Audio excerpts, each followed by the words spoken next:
छूटल नहीं हरवा छूटल यारवा ये साल गईनी ऐसा की सुनना हो। हाँ छूटल नहीं हरवा छूटल यारवा ये साल गईनी भतारी जी के टिकला से सखी ससुराल गईनी भतारी जी के टिकला से सखी ससुराल गईनी।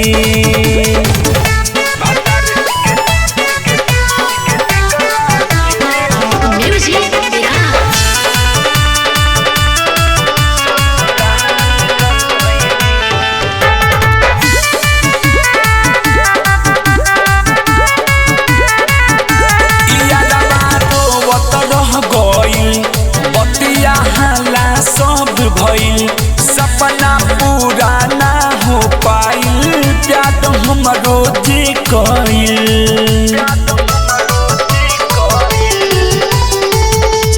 यारवा रोवत रह गइल बतिया हाला सब भइल सपना पूरा ना हो पाइल प्यार हमरो जे कइल।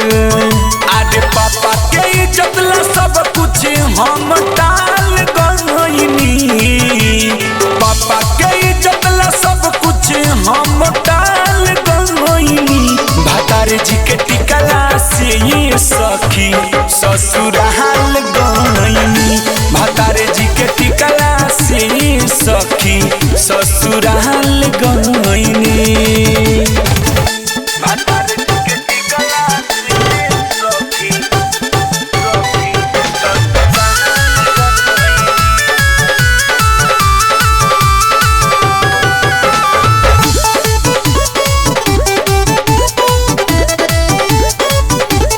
मनवा रहता उदास पियवा मिलल अठवा पास खुश उनको से ना बानी सबकी बतिया बाबे खास।